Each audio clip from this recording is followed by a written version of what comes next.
Good evening, everyone. This is Tom Osa. I'm here with Rockland Sounds. It's a new podcast that we're starting literally tonight.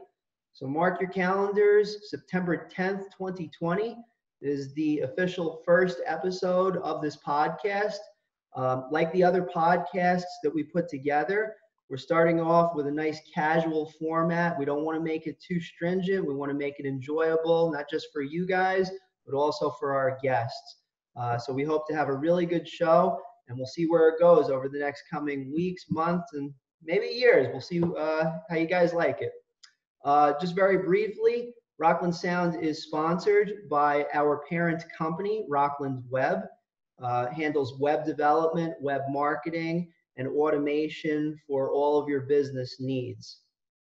Today, and my co-host will be here momentarily, but our guest today is Mitch Lafon. I'm just going to bring him up outside of the PowerPoint. So Mitch has a lot of chops in rock journalism, reporting for the last 10 plus years.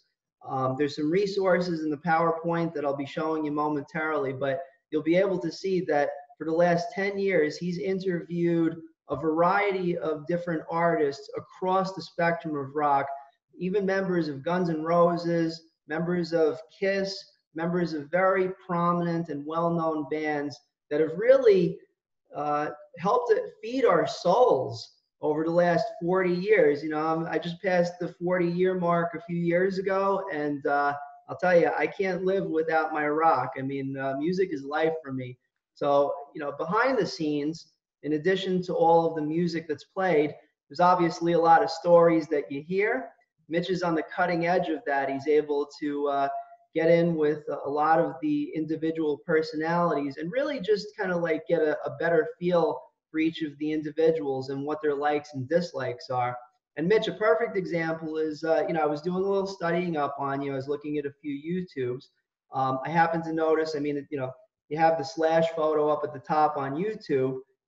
So I listened in on that podcast, and you were asking Slash about things that, you know, he really likes, which is the movie that he wanted to produce back in 2015. So it seems like you got a really good feel for, you know, kind of getting in and understanding where the rock artist is going, you know, music or not music. So welcome to the show tonight. Yeah, pleasure to be here. It's from a wonderful Canada. I come to you tonight, and yeah, you know, the co-host on my show is Alan Niven, who, of course, used to manage Guns N' Roses. So that's where the Slash connection comes in. Alan's always been very kind in setting up, not necessarily interviews, because that's not his purview anymore, but he's set up connections that can make it happen, and getting to meet him backstage and all that stuff. So always fun hanging out with Slash. He's truly a great guy, and obviously one of the greatest guitarists still out there. Yeah, he seems very business oriented too. I mean, obviously, back in the late 80s, early 90s, everybody had all the crazy stuff going on and whatnot. But I think during the hiatus and everybody kind of came back to sound, mind, and body to a degree. And, you know, they started getting things organized. And every time I see him in interviews, he seems very level headed and not really too far out there in left field, you know? Yeah, you know, I have found over the years that some of the most successful artists are the ones that have a head on their shoulders, in a sense. You know, you look at the ones that are playing stadiums, that are playing arenas, whether it's Kiss, whether it's Def Leppard, whether it's Bon Jovi. They all have that fabulous business acumen. They know what they're doing. They know where they're going. And you look at some of the ones that are playing the clubs, and okay, sometimes it's the music doesn't connect with a larger fan base, but sometimes they're just there because they just weren't that smart. I mean, I don't mean to be offensive, but you know, they just didn't have that business sense of what was right and what was wrong. And yes, they'll probably sit here and say, well, we've made more money than you will ever make. Yeah, maybe. But if you were really that smart at what you were doing, you would still be in the stadiums. You would still be in the arenas, and they'll say, yeah, well, Nirvana, this and that. And then grunge is like, yeah, well, you know, grunge affected Guns N' Roses, grunge affected Nirvana, or not Nirvana, Bon Jovi, Def Leppard, and they still managed. So it really comes down to being level-headed and having a great head on your shoulders. That's how you stay ahead. I mean, Duff and Axel and Slash, smart folks, really smart folks. Yeah, and it's funny, and not to go too much into Guns N' Roses, but as long as we're on the topic, I notice, there's obviously some bad blood for a while, and thank goodness they were able to get past it. But I noticed that, really the Axel, he kind of took this hermit approach where he's behind the scenes and he wanted to create this perfect Chinese democracy album and so on and so forth. But he really just kind of, I guess he was waiting for the right time to really come back into the spotlight with the brand. But then when he realized that he couldn't do it alone, then he started reaching out with Slash and Duff and the guys. It's the way it seems. I don't know. Yeah, well, with any band, including Bon Jovi with Richie Sambora, at some point, or Gene and Paul with, or Ace and Peter with Kiss, at some point there's the law of diminishing returns, and you need that sort of boost to get things going. And with Guns N' Roses, honestly, I'm not sure you need anybody else but Slash. I think they probably would have had the same successful stadium tour had it been just Slash and Axel. So sometimes you need just a couple of key components to make it that magical thing. And you look in Kiss's case, they brought back Ace and Peter back in '96, and then of course Kiss becomes relevant again, and then they slowly got rid of those guys, and they sort of kept the momentum going. Oh, there's Michael. Hello, Michael. Hey, Mike, how's it going, man? Are you there, bro? Oh, he's just checking. Connecting to audio. So yeah, Go ahead, Mitch. I feel like Doug Henning. It's magic. It is magic. There's Michael. He is joining his own show's interview late. Good job. Well, my computer decided it wanted to do 2 updates at one time, so I got thrown under the bus there. But, nice. That happens to me. I had a Apple update run just before like a Rob Halford interview or something, and I was like, "Oh, you got to be kidding me!" Anyway, so you pop up in the dark here in a second. Well, there you go. Here we go. I came to life. There you go. All right. Yeah. So I appreciate for you for coming on. There you go. Mitch. Well, I was just gonna. That was it. I just that you have to have a head on your shoulders to get ahead, and so bringing Slash back, or eventually bringing Richie Sambora back, or bringing it just makes sense, Mm-hmm. Even Judas Priest, I think when we come out of the COVID times, are going to have to heavily consider bringing KK Downing back, because there's going to be so many bands on the road and so much competition. Everybody's going to want to tour at the same time because nobody's toured for the last year or whatever, 6 months. Man, that you're going to have to do something to be different from the pack. And in Judas Priest's case, going out with a couple of new guys. Okay, everybody loves Richie Faulkner, and the other guy's great too. But I think they're going to have to bring KK back. So I think you're going to see a lot of that going into 2021, 2022, where bands are going to say, wow, what do we need to do to sort of get above what we were before, and again, above the competition, and how are we going to sell the arena and take their tickets? And I think reunions are going to be part of it. I think Bon Jovi might have to consider it as well. Well, I recently heard Phil X mention that. Yeah, well, he mentioned it on my show. On your show, yeah. Yeah, he said money talks, and it does. Now, in Phil X's case, or in Bon Jovi's case, they've had an extra guitarist on stage for years, whether it's John Shanks or Bobby Bandieras or Phil X or whoever else. Mm-hmm. I would have no objections to having Phil X stay and bring Richie back, and then either go with 3 guitarists, which is probably overkill, and just say, hey, John Shanks, we love you, you're a great producer, but Richie Sambora is a bigger draw than you. Let's not kid ourselves. And Phil X is probably a bigger draw than you as well, not to kid ourselves. And that doesn't mean that we don't like John or he's not any good or et cetera. But We could give John Shanks this. He was able to keep Van Halen and get him to make a record. yeah, I mean, Shanks With Dave. does with Dave. Yes, Shanks does okay, but yeah, I can certainly see Phil X and Richie Sambora coming back to Bon Jovi by 2022.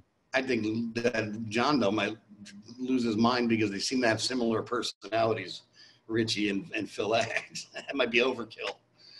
Or it might be super cool. Oh, yeah. You know, you got two guys that can handle their instrument properly. It could make for a magical combination. So I'm hoping it happens. See, I like Phil X, and I like the music he's done, and I've been following him on and off for years because he stole my other one favorite guitar player role, you know, in Rick Emmett. Didn't steal it, but Rick Emmett left. But still, that was one of those ones that was like, oh, here now he's got Richie. Yeah. So he stepped in for Rick Emmett in Triumph a long time ago, like 20 years ago, probably. And he handled that very well. I mean, Phil's a talented dude. So, you know, if Richie Sambora comes back, which he probably will, it makes sense. Seems like he's laying real low. Well, yeah, he had that album that was supposed to come out this year that he had been working on. He had been teasing it on Instagram and on Twitter. Mm-hmm. I think he teased the clip of him playing drums with Tommy Lee in the studio, and then Bob Rock producing it, which should be great. And I just don't think that there's any point for him to put it out right now if he's not going to go tour it and not go talk about it. So I think he's laying low on that. But his former girlfriend Orianthi has a new album out that's certainly worth checking out. I liked that album they did together. I actually thought it was pretty good. Yeah, the RSO album was decent. You know, in my my never-ending Bon Jovi playlist that I keep in my phone at all times, I threw in most of those songs because they work. They work as rock songs. And she's just great all around. She can play too and sing their butt off. So that's awesome. Yeah, just because I missed in the beginning, what was the first? Where did we start? The question wise. We started with Guns N' Roses. Okay. This might be a good time to just make some quick introductions how Mike and I know each other. So for those who are listening for the first time, including us podcasting for the first time music-wise, Mike and I know each other for a little over 10 years. If I could share my screen real quick. This is a picture of Mike and I in a little metal band called Scarshine. And it's not like we play Bear Garden or anything like that. But Mike was the lead singer for our band, and then we have Woody and Chris to the left of us, and that's me up in the top right-hand corner wearing a silly dance shirt and stuff like that. So I was on drums and whatnot. But yeah, so Mike and I have known each other, since 2009, I think, if I'm not mistaken, and we rocked for years. One of the more interesting things that happened while we were playing together is there was this one time where we were playing a gig right next to Giant Stadium. It's like a little, dive bar. Great, thanks. I see where this is going. That was awesome, man. No, that was awesome. That was like one of my favorite shows. And I was like so jacked up from like, the energy of the room and everything like that. At the end of a song, I started screaming at the top of my lungs, and I literally felt something pop in the middle of my chest. And it was like, all of a sudden, like I kind of like almost passed out, but I was like, no, got to finish the set. And it was just basically willpower. I don't know what happened, and it didn't ever happen again, but it was a really strange thing. But I'm okay. I'm here. I'm glad to be alive. And and Mike and I have been keeping in touch ever since. And Mike is also responsible for connecting us with Mitch here. Now, how do you guys know each other? Did you guys reach out just recently, or?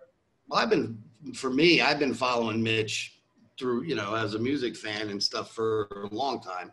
Mm-hmm. And then once Facebook came around, and I started getting more into Facebook, I mean, it's just popping up. And Mitch has instead of not just being somebody that posts podcasts or does podcasts, he's doing daily trivia, and these albums are released every day. So he's constantly in the news feed. And being somebody that is just always a hungry music fan as far as just loving facts and any info. I just started commenting and, Yeah. being friendly. Very cool. Very cool. And your podcast, like I mentioned at the beginning of the show, Mitch, they go back to is around 2011, I believe, or? Yeah, about 2011 or so. And over the years, I've been at Westwood One, I've been at Podcast One. So some of the content over the years has sort of disappeared or fallen in a black hole. But a lot of it's there now. Those are the YouTube ones where I dump the audio. But you can also find me on Apple Podcasts and Spotify and all that. But yeah, it's fun, and at some point, you got to think to yourself, well, how long do you keep going with this? Do you just go until it doesn't go, or do you just sort of wrap it up after a while and say, hey, I've done it. I've interviewed these guys. I've interviewed Iron Maiden. I've interviewed Kiss and Guns N' Roses, and But see, you have your answers right on your face. You're smiling. Well, yeah, but like tomorrow on September 11th, I had Ace Frehley booked, but I had to cancel it because it's my dad's 90th birthday. Oh, nice. And I love Ace and stuff, so I handed it off to a buddy of mine for him to do it. But, you get to that point sometimes where there's life priorities and you go, hey, listen, Ace is great, but dad first, Family first, man. Family first, and on top of that, it's September 11th, right? Yeah. So it's like, well, September 11th and it's your dad's birthday. Yeah, you know what? It's maybe not time to be talking rock and roll. Yeah. Yeah. That sounds like the wise move, in my opinion. Yeah, I think so, too. And plus, I handed it off to Jeremy White, who's a 26-year-old DJ out of Montreal. He's starting up his own show and his own podcast and his own thing. So it's a great kick for him. So listen, it works out for everybody. I get to go do the dad thing. He gets to interview Ace, which he's always wanted to do. Everybody wins. One of those for me, because I'm a Kiss fiend. So yeah. Yeah, now, well, I'm going to ask you, just since you follow the Facebook and I come up in the feed daily, so you like the trivia, you like the On This Day albums. Is there anything I need to stop doing? Is there anything that's just really irritating and you go, oh, not again? No. The only thing I would say that's funny is that if I follow you on my Instagram, so I get a double dose. Yeah, that was the funny thing. I had started off with Twitter and Facebook. And then when I joined Westwood One, they said, well, you have to have a Rock Talk page. And I went, okay. So the Rock Talk page and the Facebook page are basically the same page. Right. And then there was a time a couple of years ago where Twitter was having some difficulties of revenue streams. And some of the media experts said, you need to get off of Twitter because it's probably going to disappear in a couple of years. And you need to get yourself over to Instagram. And I was like, I'm not an Instagram guy. I mean, I'm not posting pictures of me dancing on the street. And, so I moved over to Instagram. And it's, it's pretty much all the same feed with the exception that Instagram is just really the pictures and Facebook, there's more back and forth talking, and I'll throw up a YouTube video, and you'll get this different stuff, right? So, you get a whole bunch of you get different versions. If you want Mitch Light, go to the Rock Talk page. If you want Photo Light, go to the Instagram page. If you want the whole shebang, the deluxe edition, go to Twitter and go to my private Facebook page. I think what you're doing right on it that I like is that. You're not just covering like, some hard rock album or something, you're putting in this date, in these years would be, and it could be anybody from Slayer to the Police or Fleetwood Mac or somebody. So I think that's what keeps it interesting. And I think that's interesting for me. Like the other day I posted something about Billy Ocean, I don't post about Billy Ocean daily, but Mm. I had that fact in my little book there, and I said, you know what? That darn video showed up on Much Music or MTV every 5 minutes back then. Everybody remembers that song. You might not have been a fan of Billy's, but you know that song. And I said, I'm just going to post it. What the heck? Let people talk. And you know what? It ended up being an exceptionally popular post. People were like, wow, I remember that song. And people were all writing in like, I hate to admit it, but I'm actually a fan. And I was like, well, why would you hate to admit that, But yeah, I think that's what keeps it interesting for me is I don't want to just lock myself into Slayer, or Metallica, because after a while, first of all, it's finite. You don't have facts that can go on forever with these bands. At some point you run out or you just start tripping over yourself or your fan base is very limited. And you know what? The great thing about being a fan, especially of our age, who grew up on MTV and who grew up on Much Music, is we were too lazy to get off the couch to go change the channel because you actually had to get off the couch to change the channel. No remote. Yeah, or you had a remote with a cable or it never worked or, we were the remotes. We were the remotes for mom and dad. Hey, dude, Yeah. go put on the Giants. Come on. So we sat there and we watched this stuff and you would see whatever Rock You Like a Hurricane, then you would see a Madonna video and you just sat there and you went, all right. But you know what? At the end of the day, we learned about a lot of different styles and a lot of different bands. And so here we are in our 40s and our 50s. And yes, we're a Kiss fan. And yes, we're a whatever Scorpions fan. But then you hear that Madonna song, Papa Don't Preach. And you go, oh, yeah, I remember that. All right, let's let it play. And a lot of kids don't do that these days. And not that I bemoan them because we all have our own different experiences with music. But, they're very used to, like my kids do, I want to hear Post Malone. I'm going to go hear Post Malone. We're not going to waste our time listening to whatever else is on the radio. And, that's fine. We all have our different experiences. We didn't like the way our moms and dads listened to Elvis or Frank Sinatra. We were, what are you doing? So we all have our own experiences, but it's interesting to me that I can post all this stuff. I can post a Madonna factoid and then I can post a Slayer factoid right after and get the same response.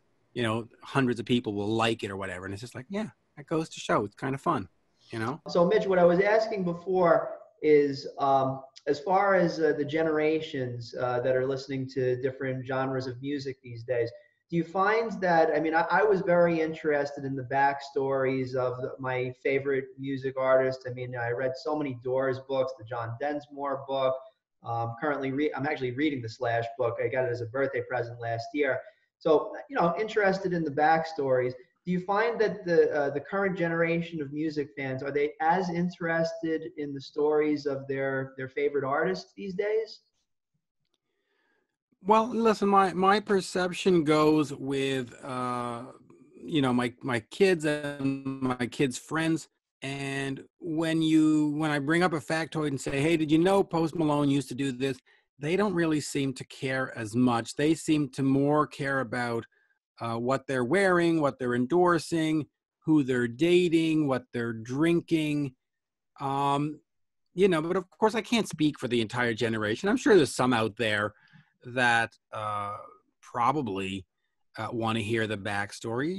When I think back to kids when we were in high school, they wore the culture clubs, the makeup and stuff, and they did the Madonna hair and the net shirt, and I don't think all of those people really cared about what the backstory on Madonna was or what the backstory on the Hooters were, So I think there's probably a bit of both, where some are going to be interested and some are going to want to know about, hey, did he come up in an abusive family with a this and a that, or did he come from a rich family? And some are just going to go, dude, just play me the fucking song, and that's all I want to hear, So I can see that, but yeah, I think for us older fans, as we've gotten older and we saw the Cream magazines and the hit paraders, that sort of sold us this garbagey version of what the truth was. And we start reading these books and stuff. We go, oh, really? That's what happened? You mean what was on page 12 of Hit Parader was garbage? Oh, Okay. And then so we get that. And who knows? I'm assuming when my daughter hits 47, she might want to read the Post Malone autobiography. I'm assuming, how it was to record with Ozzy in 2020. I mean, probably, you know. Nice.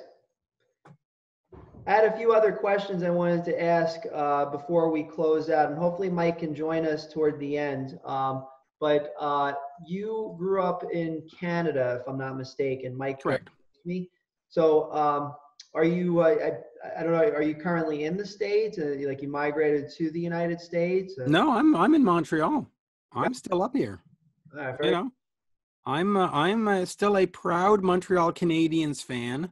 Mm-hmm. Always enjoyable when the Rangers get knocked out of the playoffs before us. That is always a great thing.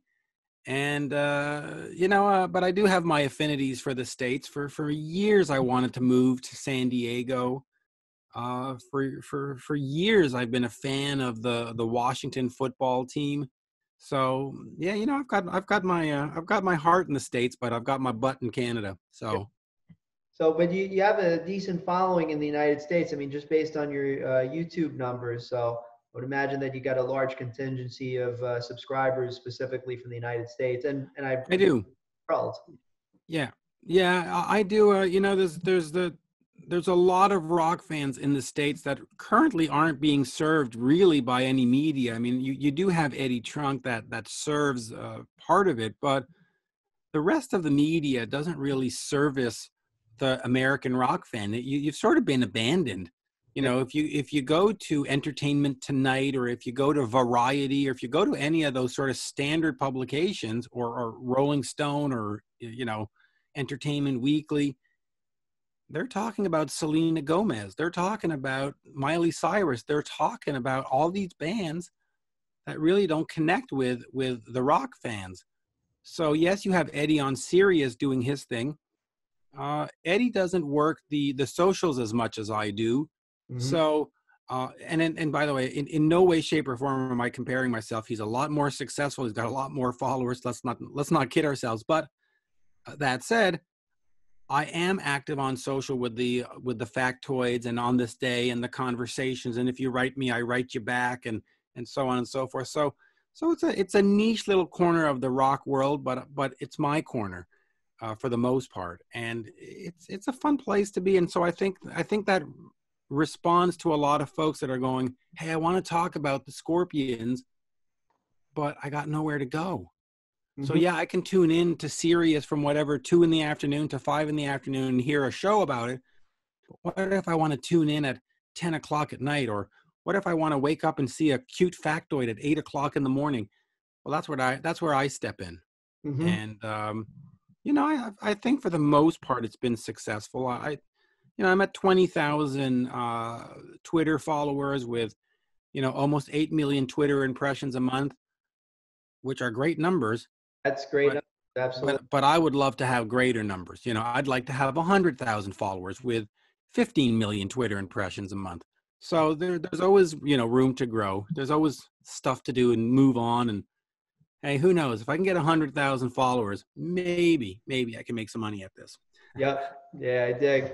Yeah, one of my friends from one of the networking groups that I do, he's also a web developer, and he's got a podcast for comic books and film and such. It's called Sire Studios.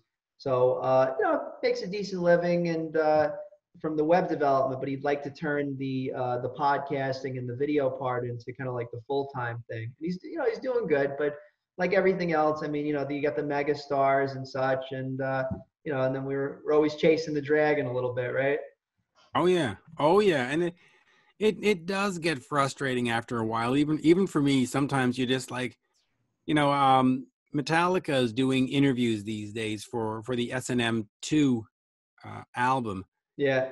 And I've seen Lars and the other guys on CNN and on BBC and on all these, E-Talk Canada or E-Canada and all these, major things. And I requested an interview and they said, well, you can have one with the conductor. And I'm like, okay. Now, listen, that can be fun too, because you can have sort of a different angle and a different take on things. But it's just like, wow, okay, I can have the guy who conducted the band. Okay, I get it. I'm not top tier. All right, I got you. You know, Yeah. that's all right. You get used to it. I mean, hey, if you're interviewing guys like Slash and members of Kiss and every other, I mean, it sounds like top tier to me, sir. Sounds like top tier to me. I know. I'm a perfectionist. I'm a wanting more guy. I always want more. Yeah.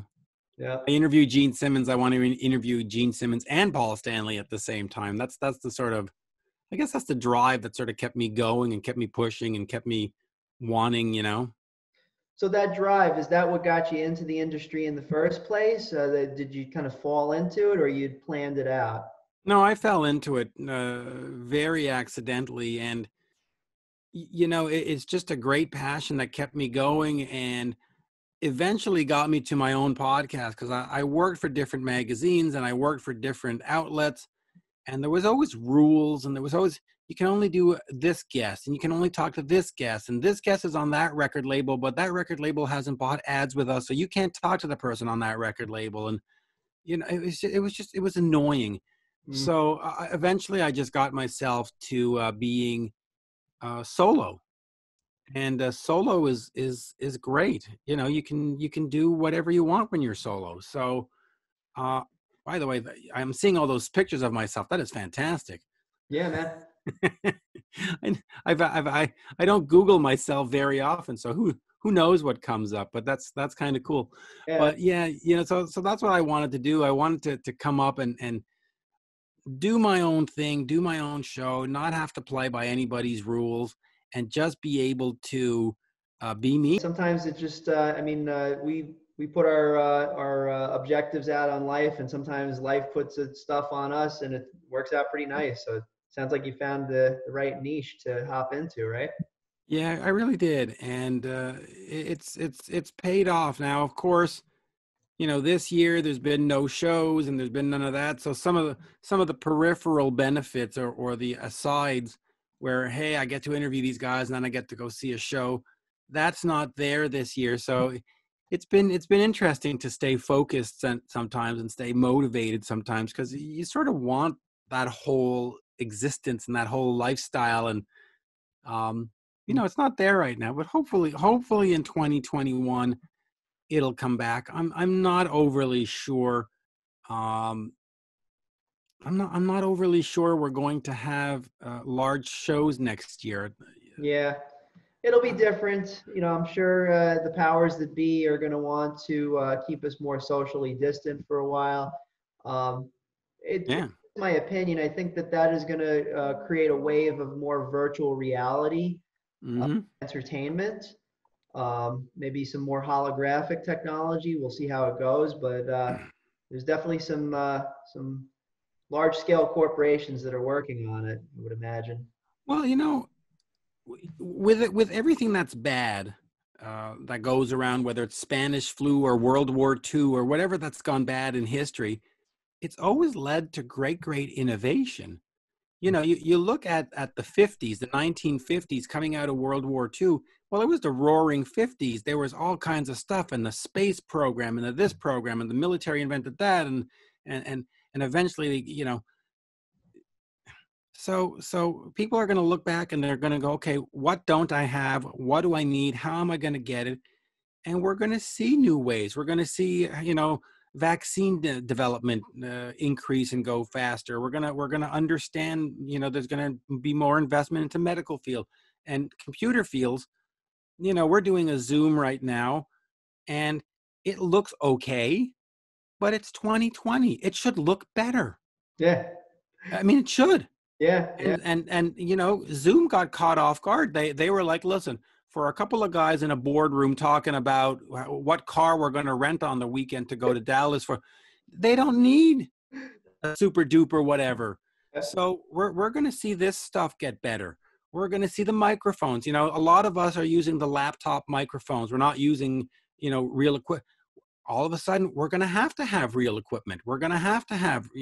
So this pandemic sucks, but I'm really looking forward to like 2024, 2025, 2026, when we start seeing all these innovations and, research and R&D stuff, start rolling all this stuff out and go, you thought that sucked back then? Check it out now, boys. Mhm. And I think it'll be great. And who knows, maybe the Washington football team will actually win something between now and then. It could be. You talking about the Redskins? Yeah, the Redskins. Yeah. Well, they're called the Washington team now. So One of my favorite. I'm kind of like a God-fearing type of dude. A little Bible thump, but not too much. But one of my favorite people on the face of this planet. He's a pastor that I see from time to time, and he is a huge Washington Redskins fan. So every time he shows up, we kind of we rib him a little bit. But the truth is, I wish Robert Griffin III did better. I mean, I think he was a stand-up type of QB, and the Redskins they deserve better. They deserve better. they do, and the Redskins, they messed up RG3. They had put him in that playoff game or whatever, and they let him get pounded into the ground. Yeah. And he was never able to play it properly, at least not for Washington after that. They should have pulled him out and said, you know what? We'd rather lose this game than lose the entire next year. Absolutely. And it was just a really stupid decision because he was ineffective. He was hobbled. He was slow. I mean, how bad could the backup have been that you'd rather have a cripple? I mean, really, you'd rather have somebody who was crippled playing than. So I don't think RG3 should be very happy with Washington because they sort of cost him his career. I mean, they really did. I mean, he's still playing and stuff, but he's not the superstar that he should have been. I hear you. So I think I'm back, just so you know. There you go. Hey, Mike. The last 4 days we've had these great storms here in Texas, and one just started. So it's knocking you all everything over. was going well, and then all of a sudden I was like gone. Well, it's all right. But we have the magic of editing. Any questions from you, Mike? Well, since we have you before you freeze up again. Yeah, before I go off, I was watching. Did you watch the just real quick the little anniversary of the slip of the tongue Whitesnake reunion? Oh, they had all the members of the live stream. Yeah, I checked it out for about 5-6 minutes. I have to be frank on this. I'm not a big live streamer kind of person. I've checked a lot of them out, and I'll tell you what bums me out about a lot of them is that they're just a complete disorganized mess. Well, I feel like the Adrian Vandenberg in that, because I saw it on YouTube real quick, and he couldn't get on to save his life. So yeah, and I get the whole live stream thing. It's kind of cool to be there and talk to the guy. Well, but I do think a lot of this streaming needs to be produced. It needs to be slickened up. It needs to be edited, and it needs to be broadcast at a different date. And just say, hey, we've recorded this great whatever. We've recorded this great show on the Monsters of Rock stage.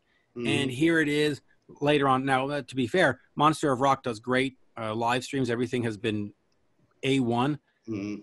But what was I watching the other day? I was watching Last in Line. Last in Line were doing a live stream. And Vinny Appice couldn't get on.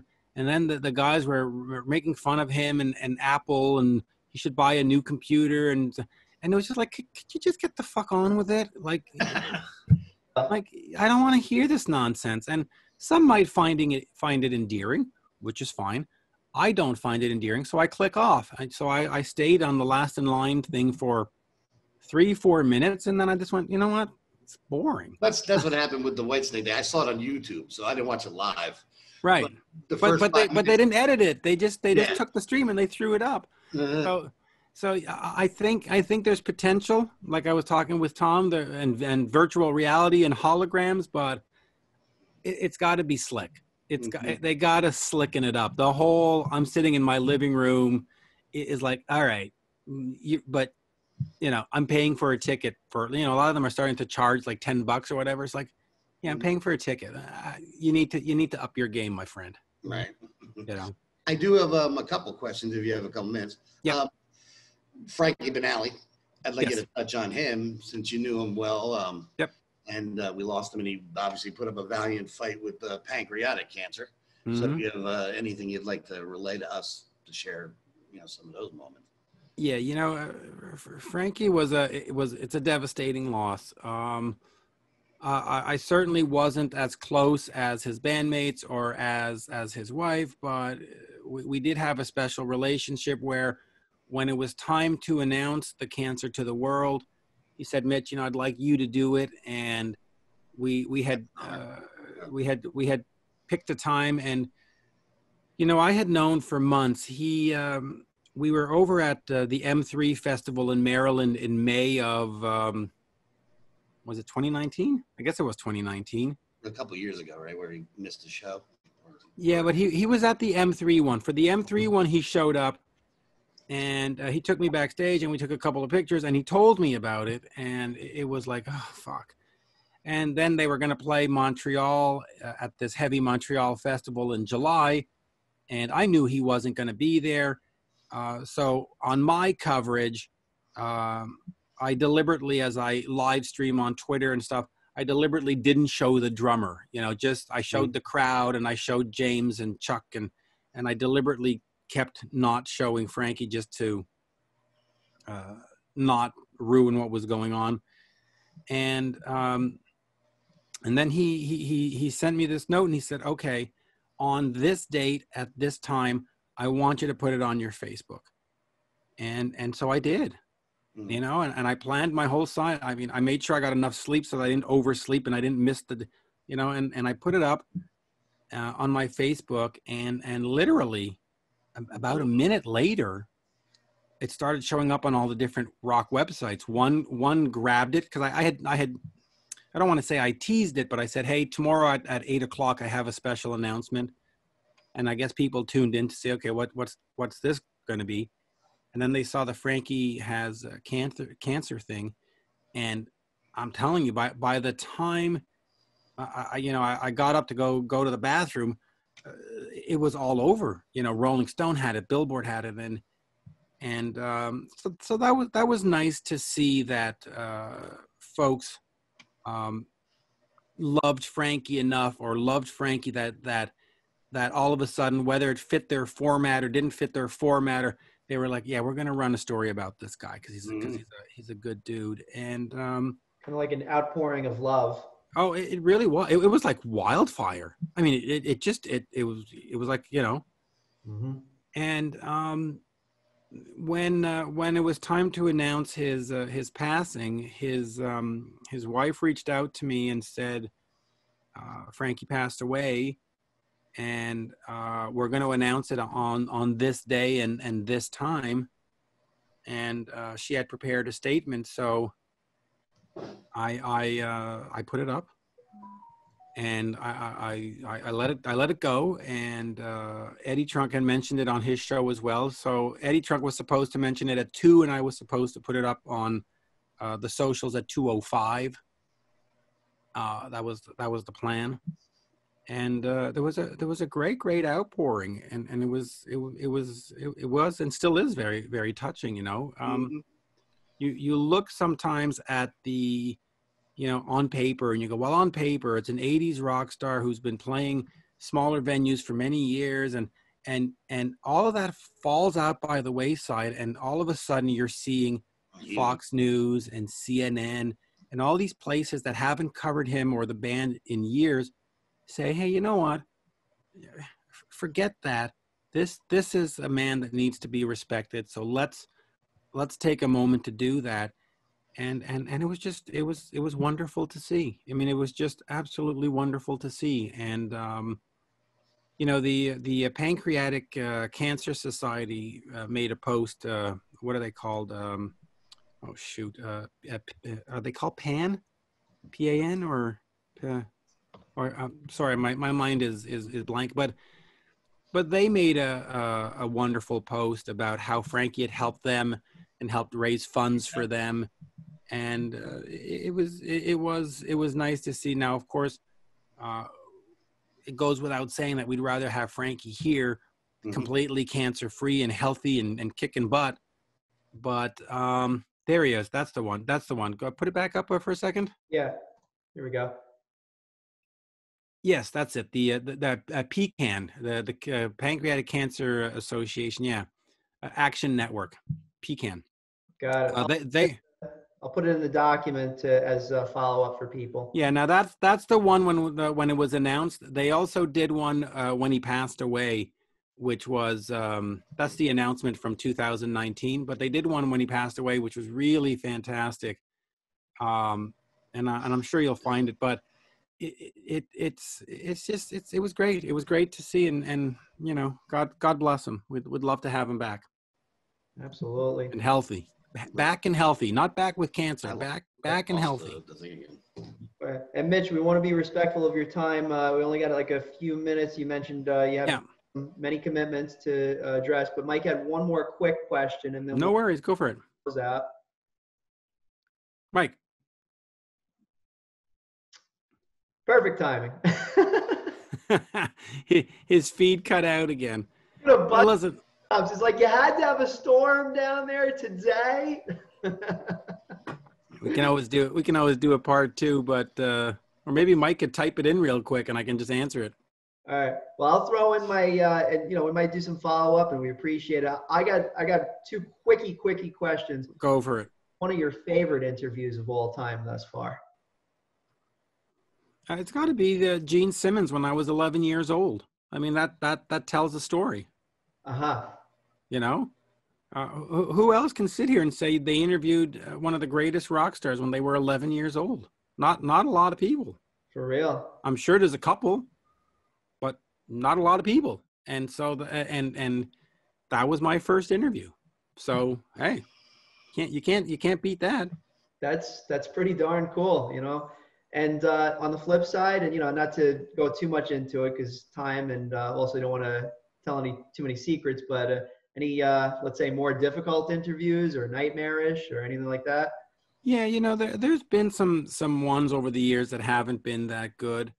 I'll tell you where, and without naming names just yet, but when you're doing an interview and you're there to help promote their album or their tour or whatever they're selling, their knickknacks, it always amazes me that rock stars who are so particular about sound and audio when they make an album, the tone on my guitar, and then they do an interview and they, I've had one he was driving up to Big Bear and he had his windows open and he had a Bluetooth on, and I was like, dude, like what are you doing? Like give me the audio to work with. I can't work with nonsense, Right.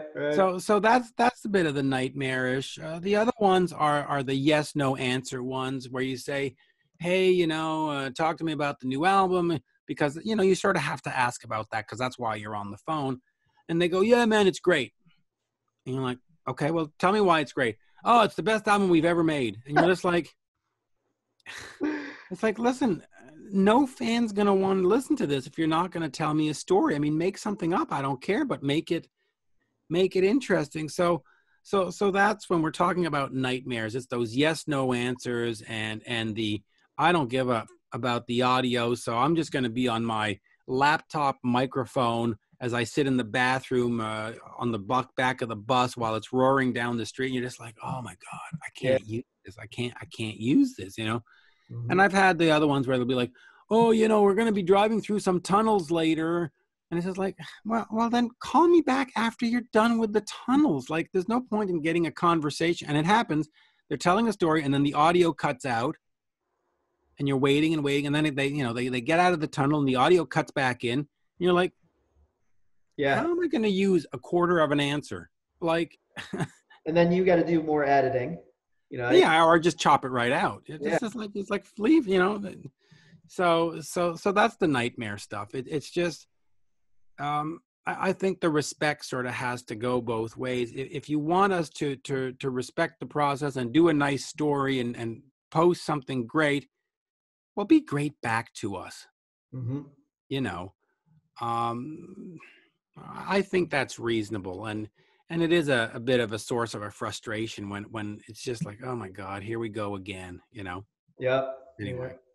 Well, It has been a pleasure talking with you. You know, this is our first music podcast. I do other business related stuff, but, you know, this is more just something that I wanted to enjoy and kind of, you know, Hmm. learn from people in the industry. So, Mitch, I want to thank you for our You're first welcome. being really good. So thank you very much for this. You're absolutely welcome. And yeah, we'll definitely need to do a part 2 and actually include Mike. Yeah. That would, Yeah, I'll be busting his chops on this. So, I know. so for those of you that are listening to the tail ends of this, I got some resources. We'll always have like some sort of like a PowerPoint or something just to give you some extra material. So we put together a little PDF document for you, and so we got Mitch's official website and also all of his different podcasts and material: YouTube, Stitcher for the audio, Twitter, Facebook, Instagram, and maybe a few others. And we'll have that out there shortly after we post this to typically Facebook right now, and then we'll kind of expand out from there, old school style, you know? Right. Sounds great. Well, there you go. It's been a pleasure. Same here, man. So thanks. Have a great rest of the week. And you just gained another fan, one of many, many. But thank you for your time, and we'll look forward to talking with you again. Absolutely. Merci. Cheers. Mitch Lafon, thanks.